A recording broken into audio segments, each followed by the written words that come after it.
So hello dear students, welcome back to this session of ICT Virtual Classroom। ICT Virtual Classroom के session में आप सभी का एक बार फिर से स्वागत है। मेरा नाम है Rajesh Chamola, teacher physics ICT Virtual Classroom Dehradun से। और इस सेशन में हम लोग बात करने जा रहे हैं क्लास 12 फिजिक्स सब्जेक्ट के ऊपर, कक्षा 12 विषय भौतिकी विज्ञान के ऊपर। आई होप आप सबके सब फिट फाइन हेल्थी होंगे, बिल्कुल रेडी होंगे क्लास के लिए, अपनी सीट्स ले चुके होंगे।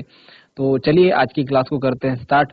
और स्टार्ट करने से पहले आपको फिर से एक बात बता दूं, टाइम हमारे पास कम है, एग्जाम बहुत नजदीक है, बोर्ड परीक्षाएं बहुत नजदीक है। और इस सिचुएशन में सबसे बेटर तरीका जो तैयारी का है वो ये है कि आप अपना रिवीजन का काम जो है वो ज्यादा अच्छे तरीके से करें। तो चलिए आज की क्लास में कुछ एक ऐसे टॉपिक के ऊपर बात कर लेते हैं और कुछ इंपॉर्टेंट चीजों को हम लोग कवर अप कर लेते हैं। छोटा चैप्टर, छोटी यूनिट है, इलेक्ट्रोमैग्नेटिक वेव्स, वैद्युत चुंबकीय तरंगें। इससे रिलेटेड कुछ बातें हम आज की क्लास में कर लेते हैं। ध्यान अपना सामने स्क्रीन पर बनाकर रखिएगा। हम चलते हैं स्मार्ट बोर्ड की स्क्रीन पर। तो चलिए डियर स्टूडेंट्स, आपकी बुक का एक चैप्टर है यूनिट 5, 5वीं यूनिट है और chapter number is 8। Electromagnetic waves के ऊपर हम लोग आज की क्लास में बात करेंगे, यानी वैद्युत चुंबकीय तरंगों के ऊपर। देखिए डियर स्टूडेंट्स, इस चैप्टर को आप जरूर करें, इस चैप्टर को आप एग्जाम के लिए जरूर करें। ये इंपॉर्टेंट चैप्टर है। इंपॉर्टेंट चैप्टर क्यों बोल रहा हूं? क्योंकि एक छोटा चैप्टर है, स्मॉल चैप्टर है, ठीक है। छोटा चैप्टर है, बहुत बड़ा चैप्टर नहीं है, ठीक है। 2-3 घंटे में आप इसे पूरा पढ़ लेंगे और उससे थोड़ा सा ज्यादा टाइम भी लगे, बट कोई दिक्कत नहीं है, क्योंकि चैप्टर में जो चीजें पूछी जा रही है पिछले सालों में वो एक ही चीज है, ठीक है। तो आपको ये चैप्टर जरूर पढ़ना है। छोटा चैप्टर है, यहाँ से जो भी क्वेश्चन आएंगे, ठीक है, आप उनको जरूर पढ़ के जाएं, ठीक है। तो पिछले साल के जो क्वेश्चंस हैं उनको जरूर करें। छोटा सा चैप्टर है तो इसे आप स्किप ना करें, कहने का मतलब ये, इसे आप छोड़े नहीं, इसको आप जरूर से पढ़ें। चलिए पहले वैद्युत चुंबकीय तरंगों के बारे में बात कर लेते हैं। ये क्या होती है, किस तरीके से प्रोड्यूस होती है, ठीक है। और फिर उसके बाद बात करेंगे डिफरेंट टाइप की जो हमारे पास तरंगें होती हैं, उनके जो स्पेक्ट्रम होता है उसके बारे में, ठीक है। तो चलिए बेसिकली हम आज स्पेक्ट्रम के ऊपर बात करेंगे। जो फिगर आपको दिख रहा है, जो चित्र दिख रहा है, इसके ऊपर हम बात करेंगे आज, ठीक है। और बाकी पहले हम लोग अपना डिस्कशन स्टार्ट करते हैं।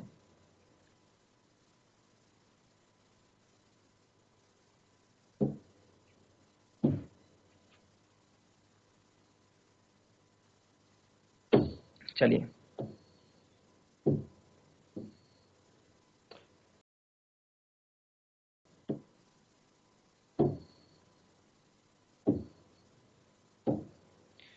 वैद्युत चुंबकीय तरंगों के बारे में अगर बात करें तो हमारे पास स्टार्टिंग से हमें समझ में आता है कि जब जब हम किसी परिपथ में, अगर हम स्टार्टिंग से बात करें, कहां से हमें चीजें स्टार्ट हो रही हैं, तो ये हो रही हैं, आपने क्लास 10th में पढ़ा होगा, क्लास 10th में पढ़ा होगा, एक साइंटिस्ट है हमारे पास, ओरस्टेड का एक्सपेरिमेंट, ओरस्टेड का प्रयोग।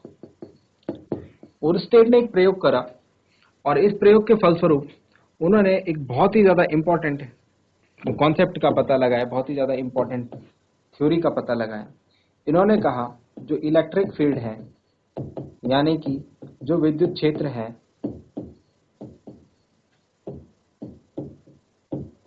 या फिर सिंपल टर्म्स में कह लेते हैं हम, जो विद्युत धारा है, इलेक्ट्रिक करंट, विद्युत धारा के कारण क्या होता है, मैग्नेटिक फील्ड जनरेट होता है, चुंबकीय क्षेत्र उत्पन्न होता है ना। सभी को याद होगी ये बात कि जब हमने किसी तार में विद्युत धारा प्रवाहित करी थी तो हमने देखा कि उस तार के आसपास एक दिक्सूची लाने पर, एक नीडल लाने पर, मैग्नेटिक नीडल लाने पर उसकी सुई हिल रही है, यानी कि उस तार में जरूर कुछ ना कुछ मैग्नेटिक जो प्रॉपर्टीज हैं वो आ गई हैं। तो यहां से हमारे पास एक इंपॉर्टेंट कॉन्सेप्ट आता है और ये आपने पढ़ा होगा चैप्टर में, पिछली क्लासेस की बात कर रहे हैं, ठीक है। Magnetic effects of electric current, विद्युत धारा के चुंबकीय प्रभाव। तो यहाँ से हमने विद्युत धारा के चुंबकीय प्रभाव देखे थे, और विद्युत धारा के चुंबकीय प्रभाव यानी कि magnetic effects of electric current में हमने काफी इंपॉर्टेंट उसके बाद जो डिवाइसेस हैं वो देखे। हमने देखे जो हमारी विद्युत मोटर होती है, जो जनरेटर होता है, विद्युत जनित्र होता है, ये सारे के सारे इसी बात पर डिपेंड होते हैं। हमने इसी चैप्टर में जो है इनको देखा था। आगे चलते चलते हमने विद्युत धारा के अनेक प्रभाव देखे। अगर बात करें तो आपने 10th में ही आपने देखा होगा heating effect of electric current. Heating effect यानी कि विद्युत धारा का तापीय प्रभाव भी आपने देखा। तापीय प्रभाव, तापीय प्रभाव में क्या देखा? तापीय प्रभाव में हमने देखा कि हीटर है हमारा, या फिर गीजर है, या फिर प्रेस है जिससे हम कपड़ों को प्रेस करते हैं ना, विद इस्त्री, है ना। ये सारे के सारे क्या है? ये विद्युत धारा के तापीय प्रभाव पर आधारित युक्तियां हैं। आपने देखा है कि जब हम किसी हाई रेजिस्टेंस वाले तार में विद्युत धारा प्रवाहित करते हैं तो उसमें क्या होता है, उसका टेम्परेचर बढ़ने लग जाता है, उसका ताप बढ़ने लग जाता है, जिसे हम क्या कहते हैं? विद्युत धारा का तापीय प्रभाव। और विद्युत धारा का एक प्रभाव हमने यहाँ पर पढ़ा कि जब विद्युत धारा प्रवाहित होती है तो उसके आसपास जो है, जिस चालक में प्रवाहित होती है उसके आसपास एक चुंबकीय क्षेत्र उत्पन्न हो जाता है। तो इन टोटल अगर बात करें तो विद्युत धारा के 3 प्रभाव होते हैं। इन टोटल अगर बात करें, अगर थोड़ा सा मैं आपको बेसिक बातें अगर बताऊं कि जो इलेक्ट्रिक करंट है, इलेक्ट्रिक करंट विद्युत धारा के 3 प्रभाव होते हैं। नंबर 1 होता है विद्युत धारा का रासायनिक प्रभाव, केमिकल इफेक्ट। दूसरा होता है विद्युत धारा का तापीय प्रभाव, हीटिंग इफेक्ट। और नंबर 3 होता है विद्युत धारा का चुंबकीय प्रभाव, मैग्नेटिक इफेक्ट। क्लास 10th में आपने तापीय प्रभाव और चुंबकीय प्रभाव के ऊपर बात करी थी। चुंबकीय प्रभाव को आप अभी भी सीख रहे हैं, आज की क्लास में भी हम इसके ऊपर बात करेंगे, ठीक है। लेकिन ये रासायनिक प्रभाव जो है ये आपके पास अभी नहीं है, ठीक है। केमिस्ट्री में आपको देखने को मिलेगा हायर क्लासेस में, ठीक है। तो विद्युत धारा जो है इसके अनेक प्रभाव होते हैं, जिनमें से हम 2 को पढ़ चुके हैं और आज हम लोग इन्हीं के ऊपर बात करेंगे। तो बहरहाल हमने बोला कि जो विद्युत क्षेत्र है और चुंबकीय क्षेत्र है वो क्या रहते हैं, वो साइमल्टेनियसली रहते हैं, ठीक है। और हमने ये बोला कि अगर विद्युत धारा प्रवाहित की जाए किसी परिपथ में तो चुंबकीय क्षेत्र तो अपने आप उत्पन्न कर लेता है, ठीक है। सो ये सारी चीजें हम अभी बात करने जा रहे हैं स्पेक्ट्रम के ऊपर, ठीक है। हमने क्या करा, अगर बात करूं, एक बहुत इंपॉर्टेंट नाम आता है यहां पर, मैक्सवेल। मैक्सवेल एक ऐसे साइंटिस्ट हैं जिन्होंने इलेक्ट्रोमैग्नेटिज्म को बहुत ही अच्छे लेवल पर पहुंचाने का काम करा, ठीक है। तो कभी आप आगे पढ़ेंगे इस ब्रांच को तो इसमें मैक्सवेल का नाम बहुत बार लेते हैं। जैसे आपने 10th क्लास में न्यूटन का नाम सुना होगा ना बहुत बार, वैसे ही आपको यहाँ पर मैक्सवेल का नाम बहुत बार सुनने को मिलेगा, क्योंकि उन्होंने काफी ज्यादा योगदान दिया था अपना, ठीक है, इसको डेवलप करने में। इन्होंने ये बात बताई कि जो हमें दिखती है, सिर्फ हमको क्या दिखता है, हमको प्रकाश दिखता है ना। हमको क्या दिखती है, हमको व्हाइट लाइट दिखती है। और व्हाइट लाइट क्या है, व्हाइट लाइट श्वेत प्रकाश जो है, जो हमें दिखता है, जैसे सूर्य का प्रकाश है, हमारे जो घरों में जो बिजली है वगैरह वगैरह, यही हम देख पाते हैं। It is only visible to our eyes. Visible मतलब इसको हम देख सकते हैं बस, ठीक है। तो ये श्वेत प्रकाश जो है जिसको हम देख सकते हैं, ये भी किसका भाग है, ये भी इलेक्ट्रोमैग्नेटिक, ये भी क्या है, एक इलेक्ट्रोमैग्नेटिक वेव है। प्रकाश भी क्या है, एक वैद्युत चुंबकीय तरंग है, और ये भी इलेक्ट्रोमैग्नेटिक स्पेक्ट्रम का भाग है, ठीक है। तो हम ये देखो, ये पूरा एक इलेक्ट्रोमैग्नेटिक स्पेक्ट्रम है। स्पेक्ट्रम मतलब कि इतनी सारी तरंगें होती हैं, इतनी सारी वैद्युत चुंबकीय तरंगें हमारी प्रकृति में है, एग्जिस्ट करती हैं, लेकिन उसमें से हम सिर्फ कितना पार्ट देख पा रहे हैं, सिर्फ इतना सा पार्ट देख पा रहे हैं, ये वाला, सिर्फ ये वाला क्षेत्र जो है हम इसको देख पाते हैं, और ये श्वेत प्रकाश है। और श्वेत प्रकाश आप जानते हैं 7 रंगों से मिलकर बना है, violet, indigo, blue, green, yellow, orange, red, है ना। तो ये हमारा सिर्फ ये विब्योर वाला पार्ट जो है जिसमें 7 रंग हमको देखने को मिलते हैं, सिर्फ यही हमारी आंखें देख पाती हैं। इसके ऊपर, इसके नीचे के जो तरंगे हैं, जो स्पेक्ट्रम है, उसको हमारी आंखें नहीं देख पाती।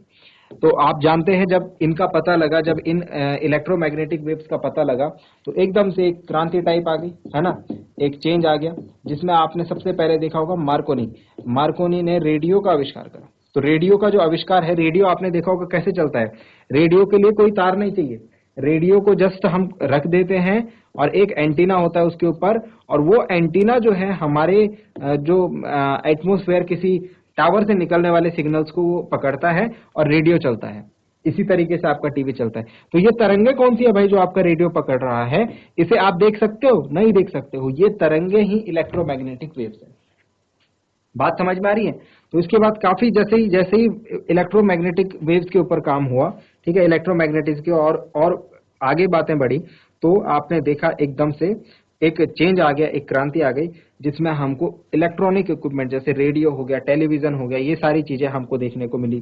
ठीक है, तो हम यहाँ पर एक मैं आपको हल्का सा एक इंट्रोडक्शन दे देता हूँ। ठीक है, बाकी आपको ये खुद से पढ़ना है चैप्टर। ठीक है, छोटा चैप्टर है, इसमें जितनी चीजें हैं उनको कवर अप करो। एग्जाम में यहाँ से क्वेश्चन आपको मिल जाएगा और बहुत ज्यादा मुश्किल नहीं है, आपको याद करना है। ठीक है, सबसे पहले अगर बात करें तो यहाँ पर हमको एक ये टेबल आप पूरी लर्न कर लें, ये टेबल आप पूरी लर्न कर लें। ठीक है, इस टेबल में ये आपकी हिंदी में भी मिलेगी, आपकी बुक में आपको हिंदी में भी मिल जाएगी। फ्रीक्वेंसी मतलब आवृत्ति, जो भी तरंगे होती हैं, आपने बेसिक क्लास 9th 10th में पढ़ा होगा, जो भी तरंगे होती है उनकी कुछ आवृत्ति होती है और कुछ उनकी तरंग दैर्ध्य होती है ना, तरंग दैर्ध्य। तो यहाँ पर आवृत्ति और तरंग दैर्ध्य के पदों में बताया गया है कि एक जो वेव है, एक जो तरंग है, वो दूसरे से किस तरीके से अलग है। ठीक है, तो यहाँ पर आप देख रहे हैं, यहाँ पर सबसे ज्यादा वैल्यू है और यहाँ पर सबसे कम वैल्यू है, तो मतलब आवृत्ति जो है ऐसे में घट रही है।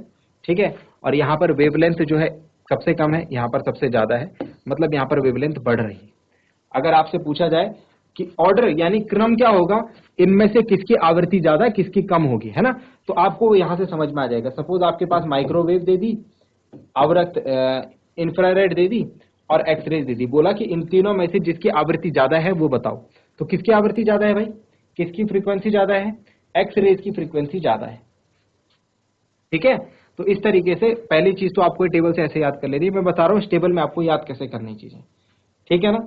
दूसरी चीज आप देखिए, जो विजिबल रे है, जो हम देख सकते हैं, जो हमारी आंखें जिन तरंगों को देख सकती हैं, वो है ये विजिबल वाला पार्ट, जिसमें मैंने आपको बताया ये 7 रंग हमको देखने को मिलते हैं। ये वाला एरिया याद कर लेना, 400 नैनोमीटर से 700 नैनोमीटर के बीच की जो रेंज होती है, 400 नैनोमीटर से 700 नैनोमीटर के बीच की जो तरंग दैर्ध्य की जो तरंगें होती हैं, जो वेव्स होती हैं, इनको हम विजिबल रेज बोलते हैं। इनको हम क्या बोलते हैं? Visible raise. इसको हम दृश्य प्रकाश बोलते हैं। क्या बोलते हैं भाई? दृश्य प्रकाश, जो हम देख सकते हैं, इसीलिए दृश्य बोला जाता है इनको, इसीलिए विजिबल बोला जाता है। ठीक है, रेंज याद रखना, 400 नैनोमीटर से 700 नैनोमीटर। सबसे ज्यादा किसका होगा भाई? तरंग दैर्ध्य सबसे ज्यादा किसकी होगी? रेड की। ठीक है, सबसे कम किसकी होगी? वायलेट की। ध्यान रहेगा इस तरीके से। और साथ ही साथ यहां पर आप देख रहे हैं television and FM radio. Television मतलब टीवी, और रेडियो जो होते हैं, रेडियो भी 2 टाइप के हैं, एफएम रेडियो और एएम रेडियो। ठीक है, आगे पढ़ेंगे, मॉड्यूलेशन से रिलेटेड है। ठीक है, बट रेडियो के लिए आप ध्यान देना, यहां पर रेडियो वेव्स की 3 कैटेगरी है। शॉर्ट रेडियो वेव्स, छोटी रेडियो तरंगे, लघु रेडियो तरंगे जिनको हम कहते हैं। फिर उसके बाद लॉन्ग रेडियो वेव्स, यानी कि दीर्घ रेडियो तरंगे। ठीक है, तो ये ज्यादा फ्रीक्वेंसी यानी ज्यादा आवृत्ति और ज्यादा तरंग दैर्ध्य वाली तरंगे होती है। इन्हीं के बीच में हमको देखने को मिलती है वो रेडियो वेव्स जो कि हमारे टीवी और हमारे रेडियो में यूज होती है, जिनकी वजह से हमारे टीवी और हमारे रेडियो में सिग्नल्स आते हैं, वो होती है रेडियो तरंगे। और रीजन ध्यान रख लेंगे, अगर ये आपने ये डायग्राम याद कर ले तो आपको सारी चीजें ऐसी याद हो जाएंगी। जो रेडियो वेव्स हैं वो कहां से 10⁹ हर्ट्ज की फ्रीक्वेंसी से लेकर और 10⁴ फ्रीक्वेंसी हर्ट्ज फ्रीक्वेंसी के बीच में एग्जिस्ट करती है। अगर नैनोमीटर, अगर इनकी तरंग दैर्ध्य की बात कर ली तो उसके लिए आप यहां से लर्न कर सकते हैं एक रफ डेटा कि 10⁻⁻1 से 10⁴ के बीच में मीटर में है ये। ठीक है, मीटर के बीच में इनकी तरंग दैर्ध्य होती है। तो टेबल से आप इन सारी चीजों को ध्यान रख सकते हैं। ठीक है भाई, तरंग दैर्ध्य का मतलब समझ रहे होंगे। तरंग दैर्ध्य का मतलब होता है कि कितनी लंबाई है तरंग की, तरंग कितनी लंबी है। ठीक है, तो ये वाली आप तरंगे देखेंगे, ये वाली तरंगे ये बहुत लंबी तरंगे होती हैं, इनकी लंबाई क्या होती है, बहुत होती है।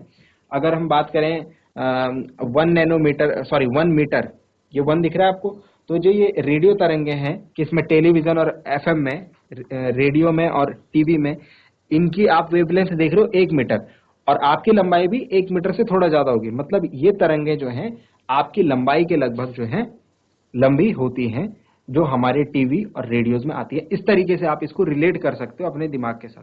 ठीक है, तो चीजों को आप समझने की कोशिश करो। ये मीटर में दिया हुआ है, मीटर मतलब यहां ये इतना कम, ये जो वेवलेंथ है, जैसे गामा किरणें जो होंगी, गामा रेज जो होंगी, उनकी तरंग दैर्ध्य बहुत छोटी होती है। एक अगर मैं कंपेयर करने को बोलूं आपको, अगर तुलना करने को बोलूं, तो जो एक परमाणु का नाभिक होता है ना, एक परमाणु का न्यूक्लियस होता है, उसके साइज की वेवलेंथ होती है। फिर ये धीरे धीरे धीरे धीरे साइज बढ़ता जाता है। इस तरीके से आप इसको ध्यान रखेंगे। तो ये टेबल मैंने बता दी। इस टेबल से क्या क्या ध्यान रखना है, इस टेबल से आपको ऑर्डर ध्यान रखना है कि बढ़ते हुए क्रम में या घटते हुए क्रम में, जैसे भी आप याद रखना चाहे। ठीक है, जो यहाँ पर मुख्य मुख्य तरंगे हमको देखने को मिल रही हैं, मैं उनके नाम लिख देता हूँ। ठीक है, ये इंग्लिश में है तो मैं उसको हिंदी में कन्वर्ट करके लिख लेता हूँ, अगर आप लिखना चाहें। अदरवाइज जो आपकी एनसीईआरटी की बुक है उसमें आपको टेबल देखा बना हुआ मिल जाएगा। ठीक है, मैं आपको सिर्फ दिखाने का मेरा पर्पस था, ताकि आप इसको देख करके खुद से याद कर सके। तो इसमें बेसिकली आपको याद करना ही है। ठीक है, सबसे पहले ऊपर हमको दिख रही है गामा किरणें, फिर हमको दिख रही है एक्स किरणें। ठीक है, इसमें तो कोई दिक्कत नहीं है। फिर हमको दिख रही है पराबैंगनी किरणें, और पराबैंगनी किरणें आप जानते हैं कहां से आती है भाई, हमारे सूर्य के प्रकाश से आती है। विजिबल रेज में आ गई दृश्य किरणें, ये भी सूर्य के प्रकाश का एक भाग है। ठीक है, इसके अलावा इंफ्रारेड, अवरक्त, इसके बाद आ जाएगा माइक्रोवेव्स, माइक्रो तरंगे। ठीक है, माइक्रो मतलब लघु, रेडियो तरंगे, शॉर्ट रेडियो मतलब लघु रेडियो तरंगे, मैंने बता दिया। इसके बाद बीच वाला एरिया आता है जो हमारी टीवी और रेडियो में जो वेव्स आती है, तरंगे आती हैं, उनका यूज होता है। और यहाँ हो गया दीर्घ रेडियो तरंगे। तो सबसे ज्यादा फ्रीक्वेंसी यानी सबसे ज्यादा आवृत्ति की अगर बात करूं तो दीर्घ रेडियो तरंगों की होती है, लॉन्ग रेडियो वेव्स की होती है। ठीक है, इसके अलावा विजिबल 400 नैनोमीटर से 700 नैनोमीटर की वेवलेंथ की जो तरंगे होती है वो हमारे लिए विजिबल होती है, उनको हम देख सकते हैं। ठीक हो गया, उनको हम देख सकते हैं। तो इतनी सारी चीजें आपको इस टेबल से याद करनी है। एक तो एक काम कर लेना है जो अभी मैंने आपको बताया। नोट डाउन करना चाह रहे हैं तो इसे जल्दी से नोट डाउन कर लीजिए। फिर दूसरा काम क्या करना है वो बता रहा हूं। चलिए, नेक्स्ट चीज आपको क्या करना है इस चैप्टर से, नेक्स्ट चीज आपको क्या करना है, आपको इनके यूजेस देख लेने हैं, इनके प्रयोग। हर एक वेव के, हर एक तरंग के, स्पेक्ट्रम के हर एक तरंग के आपको दो दो यूज कम से कम देखने हैं। ठीक है, जैसे अगर बात करें रेडियो तरंगों की, आपसे बोल दिया जाए कि रेडियो तरंगों के यूज कहां होते हैं, फिर रेडियो तरंगों के क्या प्रयोग है, क्या उपयोग है, कहां ये उपयोग की जाती है। तो रेडियो तरंगे अगर बात करें तो दूरदर्शन में हमको देखने को मिलती है। दूरदर्शन मतलब हमारे टीवी वगैरह में, कम्युनिकेशन में हम इसको यूज करते हैं। रेडियो हो गए हमारे, एफएम एएम रेडियो हो गए, अलग अलग बैंड्स इनके होते हैं, उनमें हम इनको यूज करते हैं। सूक्ष्म तरंगे यानी कि माइक्रोवेव्स, माइक्रोवेव्स की अगर बात करें, सूक्ष्म तरंगों की बात करें, तो आपने एक हमारे घर में एक डिवाइस होता है, उसका नाम सुना होगा माइक्रोवेव। माइक्रोवेव ओवन सुना है, माइक्रोवेव ओवन जिसके अंदर हम खाना गर्म करते हैं, खाने को पकाते हैं। ठीक है, तो ये बेसिकली ये किस पर काम करता है, ये माइक्रोवेव्स पर काम करता है। ठीक है, इसका ही एक ये यूज है। तो माइक्रोवेव्स हमने देखा। इसके अलावा जो ऐसे डिवाइस होते हैं आपने देखा होगा जो गाड़ी की स्पीड नापते हैं, स्पीड नापते हैं गाड़ी की, है ना, कि गाड़ी तेज चल रही है या धीरे चल रही है, जो कि हम, एक तो आपकी गाड़ी के अंदर ऑडोमीटर लगा रहता है, एक तो उससे नापते हो, वो नहीं। अगर कोई गाड़ी चल रही है और मैं बाहर से, जैसे आपने देखा होगा जो पुलिस होती है ना, वो तेज स्पीड चेक करने के लिए, गाड़ियों की तेज स्पीड चेक करने के लिए कैमराज लगाती हैं। तो गाड़ियों की स्पीड चेक करने के लिए भी हम माइक्रोवेव्स का यूज करते हैं। ठीक है, इसके अलावा अगर बात करें इंफ्रारेड वेव्स का, अवरक्त किरणों का, इंफ्रारेड का, तो ये बेसिकली ये गर्म जो हॉट बॉडीज होती हैं, गर्म वस्तुओं से ये वेव्स निकलती हैं। ये तरंगे कहाँ से निकलती हैं? गर्म वस्तुओं से निकलती हैं। ठीक है, इसके अलावा हम इसका यूज करते हैं अगर बात करें सैटेलाइट्स में। ठीक है, सैटेलाइट्स को सूचना भेजने में, कम्युनिकेशन में, ठीक है, वहां पर इसका यूज किया जाता है। इसके अलावा जो हमारे टीवी सेट्स होते हैं और काफी सारे ऐसे हमारे पास डिवाइसेस होते हैं जिसके लिए रिमोट की जरूरत पड़ती है। किसकी जरूरत पड़ती है? रिमोट की। तो रिमोट के जो कम्युनिकेशन होता है उसके डिवाइस के साथ, वहां पर इंफ्रारेड वेव्स जो हैं, अवरक्त किरणें यूज की जाती हैं। ठीक है, वीडियो रिकॉर्डर हो गया, हाईफाई जो सेट्स होते हैं, रिमोट कंट्रोल्ड में हमको इसको यूज करना होता है। ठीक है, जो विजिबल है हमने इसके बारे में तो देख ही लिया, ये तो हमें देखने को मिलती है। इसकी वजह से हमें जो कलरफुल चीजें हैं वो देखने को मिलती है। अगर ये वाला बैंड भी हम नहीं देख पाते तो हमको चीजें जो हैं वो नहीं दिखाई देती। ठीक है, इसके अलावा अगर बात करें पराबैंगनी, है ना, पराबैंगनी किरणें, अल्ट्रावायलेट रेज, तो ये कहाँ से आती हैं? ये हमारे सूर्य से आती हैं, जैसे कि हमने बताया आपको। ठीक है, और हाँ, यहाँ पर एक और चीज ध्यान रखना कि जो ओजोन है, ओजोन परत जो है हमारी, वो क्या करती है? वो इस अल्ट्रावायलेट रेज को पृथ्वी पर आने से बचाती है। ठीक है, लेजिक, एक और चीज ध्यान रखना, LASIK, LASIK, LASIK, LASIK, laser assisted in situ keratomileusis, ऐसे कुछ एक यूज है इसका। ठीक है, लेजिक आप ध्यान रखना। लेजिक का हम लोग यूज करते हैं बेसिकली जो आई सर्जरी जो होती है, आंख की सर्जरी, ठीक है, वहां पर हम इसका यूज करते हैं लेजिक में। ठीक है, अल्ट्रावायलेट रेज का। समझ में आई बात? तो ये कुछ इसके यूजेस हैं। ठीक है, और इसके अलावा एक्स रेज को आप अच्छे तरीके से जानते हैं, है ना। जब कभी भी हमारी हड्डी में फ्रैक्चर होता है तो डॉक्टर क्या बोलता है? एक्सरे करवा लो। तो एक्सरे से जो हमारी बोन्स है उसका बहुत अच्छा एक हमको एप्लीकेशन देखने को मिलता है। इसके अलावा अगर गामा रेज की बात करें तो गामा रेज में हमको, इसके अलावा अगर बात करें तो गामा रेज भी हमको हाई, यहाँ पर हाई फ्रीक्वेंसी की हमको वेव्स हैं, उच्च आवृत्ति की तरंगे हैं। ध्यान रखना एक बात, जिसकी आवृत्ति ज्यादा होगी उसकी वेवलेंथ कम होगी। ठीक है, जिसकी आवृत्ति उच्च होगी उसकी वेवलेंथ सबसे कम होगी, उसकी तरंग दैर्ध्य सबसे कम होगी, क्योंकि आवृत्ति और तरंग दैर्ध्य के बीच में व्युत्क्रमानुपात का संबंध होता है। तो जिसकी आवृत्ति सबसे ज्यादा होगी उसकी वेवलेंथ सबसे कम होगी। अब इसका आप कैसे यूज कर सकते हैं?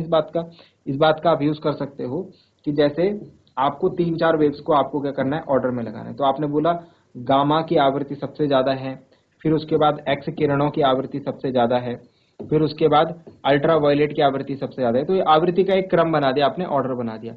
अगर इसको वेवलेंथ के ऑर्डर में आपको कन्वर्ट करना हो कि वेवलेंथ का ज्यादा से कम का बनाओ, तो ये उल्टा हो जाएगा, बस बाकी सारी चीजें वही रहेंगी, ये बस उल्टा हो जाएगा।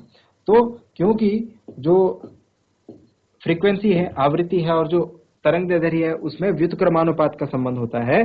तो जिस तरंग की आवृत्ति सबसे ज्यादा होगी उसकी तरंग दैर्ध्य सबसे कम होगी, ये बात ध्यान रखना। और जिसकी आवृत्ति सबसे कम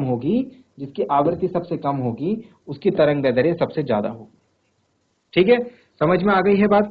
तो इस तरीके से आप इसको कर लेना। ठीक है, यहाँ पर काफी सारी चीजें हैं बताने के लिए, लेकिन आप इस चैप्टर, छोटा चैप्टर है, ठीक है, और मैं कह रहा हूं कि इस चैप्टर को आप इंपॉर्टेंट लेके चले, क्योंकि छोटा चैप्टर है और यहां से एग्जाम में क्वेश्चंस पूछे जाते हैं और याद आपको करने हैं ये चीजें, बस याद करके आपका काम ये हो जाएगा। तो नोट डाउन कर लीजिए जल्दी से अगर आपको करना है। So dear students, I hope कि आपको जो आज बातें बताई गई वो समझ में आई होंगी, इंटरेस्टिंग लगी होंगी, और साथ ही साथ घर से इनको एक बार रिवाइज जरूर करें। अगली क्लास में मिलते हैं ऐसे ही किसी इंपॉर्टेंट और इंटरेस्टिंग टॉपिक के साथ। क्लास से जुड़ने के लिए आप सभी का बहुत बहुत धन्यवाद। Thank you very much and have a nice day.